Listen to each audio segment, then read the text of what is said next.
నోటి దుర్వాసన పోవటానికి ఔషధం తయారు చేసుకోవడానికి కావలసిన ద్రవ్యాలు: యష్టి మధు, సోంపు, జీలకర్ర, నువ్వులు, జాజికాయ, పటిక బెల్లం, సైంధవ లవణం.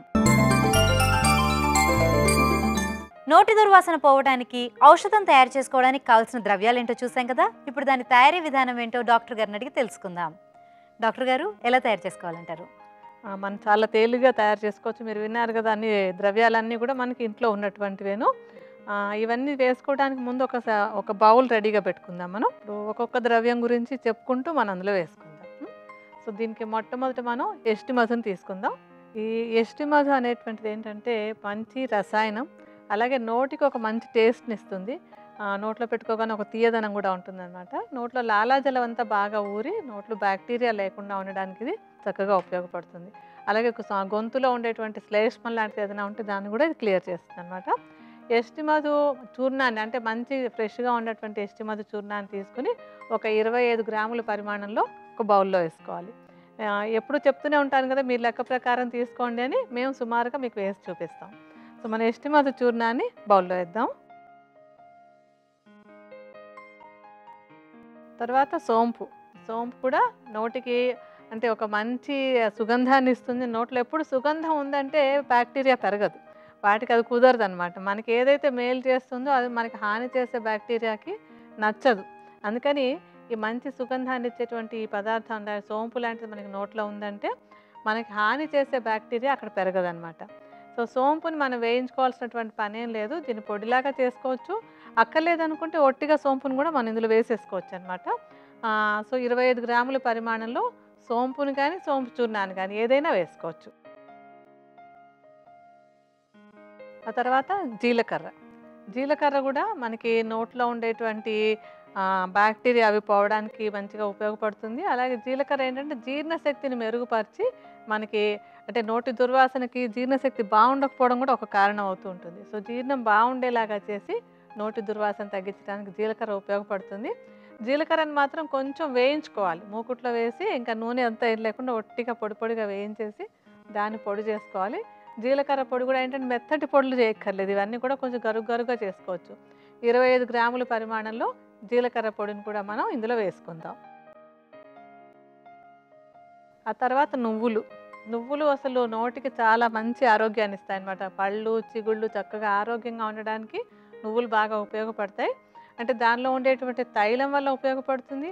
అలాగే దానిలో ఉండేటువంటి వాతాహారమైనటువంటి గుణం, దానిలో ఉండే కాల్షియము, ఇవన్నీ కూడా మనకి పళ్ళకి చిగుళ్ళకి మంచి మేలు చేసి నోటి దుర్వాసన తగ్గించడానికి ఇది బాగా ఉపయోగపడుతుంది. అంటే నువ్వులు మనం పొడి చేసుకోక్కర్లేదు, ఒట్టిగా కొద్దిగా వేయించి కలిపేసుకోవాలి. మనం ముందే వేయించి పెట్టేసుకున్నాం కనుక ఇది కూడా 25 గ్రాముల నువ్వులని పొడి చేయకుండా వేయించుకున్నటువంటి నువ్వులని ఇందులో కలుపుకుందాం. ఆ తర్వాత జాజికాయ మంచి సుగంధ ద్రవ్యం కదా. ఇందాక నేను చెప్తూనే ఉన్నాను కదా, సుగంధాలంటే మనకి హాని చేసే బ్యాక్టీరియాకి నచ్చవు, మనకి బాగుంటుంది. మనకి అలా ఉంటే మంచి అడ్వాంటేజ్. మనకి వాటికి ఒకటే నచ్చింది అనుకోండి ఉపయోగం లేదు. సో మనకి మేలు చేసేటువంటి జాజికాయ బ్యాక్టీరియాని తగ్గించడానికి ఉపయోగపడుతుంది. జాజికాయని పొడిలాగా చేసేసుకుని దీన్ని మాత్రం కొంచెం తక్కువ వేసుకోవాలి. ఇవన్నీ ఏంటంటే కొంచెం సుగంధ ద్రవ్యాలు కొద్దిగా వేసుకుంటే సరిపోతుంది. మనం ఇందాక అన్నీ కూడా 25 గ్రాముల పరిమాణంలో వేసుకున్నాం కదా, ఇది కేవలం 10 గ్రాములు వేసుకుంటే చాలు. తర్వాత పటిక బెల్లం ఒకటి, అంటే ఈ మనం తీసుకునేటువంటి ఈ ఆహారం లాంటి ఔషధం టేస్ట్ బాగుండడానికి బాగుంటుంది. అలాగే పటిక బెల్లం ఏంటంటే నోట్లో కొంచెం లాలాజలం బాగా ఊరడానికి ఉపయోగపడుతుంది. లాలాజలం చక్కగా ఊరుతున్నట్టయితే కనుక నోటి దుర్వాసనకి అంటే పెరిగేటువంటి బ్యాక్టీరియా అవన్నీ కూడా పెరగకుండా ఉంటాయి. సో మనం ఏం చేయాలంటే పటిక బెల్లాన్ని మెత్తటి పొడిలా చేసేసుకుని, లేకపోతే కొంచెం ముక్కలుగా ఉన్నా కూడా ఏం పర్వాలేదు, ఇది అలా తీసుకుని దీన్ని కూడా ఒక 10 గ్రాములు, అంటే ఇందాక మనం జాజికాయ పొడి 10 గ్రాములు వేసుకున్నాం, ఇది కూడా ఒక 10 గ్రాములు వేసుకుందాం. ఇంకా ఆఖరిగా కొంచెం సైంధవ లవణం. ఈ సైంధవ లవణం కూడా ఏంటంటే నోటిని శుభ్రపరచడానికి, అంటే మనం మామూలుగా పళ్ళు తోముకుని కూడా ఉప్పు వాడతాం. ఎందుకు ఉప్పుని వాడతామంటే ఉప్పుని వాడినప్పుడు అక్కడ ఉండేటువంటి బ్యాక్టీరియా అంతా కూడా పోతుంది కనుక ఉప్పుని వాడుతూ ఉంటాం. అలాగే సైంధవ లవణం ఏంటంటే నోట్లో ఉండేటువంటి కఫదోషం ఎక్కువగా ఉంటే దాన్ని కూడా తగ్గించి నోటి దుర్వాసన తగ్గడానికి ఉపయోగపడుతుంది. కొద్దిగా అంటే 5 గ్రాముల పరిమాణంలో కంటే కూడా కొంచెం తక్కువ కూడా వేసుకోవచ్చు మన దీన్ని. ఈ సైంధవ లవణాన్ని ఇందులో కలుపుకుందాం. సో మొత్తం అన్నీ మనం ఇందులో వేసుకున్నాం కదా. ఏమేమి వేసుకున్నాం?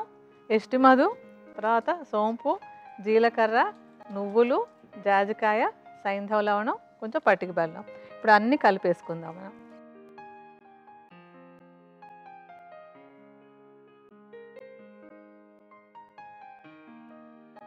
వీటన్నింటిని కలిపేస్తే మనకి కావాల్సినటువంటి పత్యాహారం రెడీ అయిపోయినట్టే.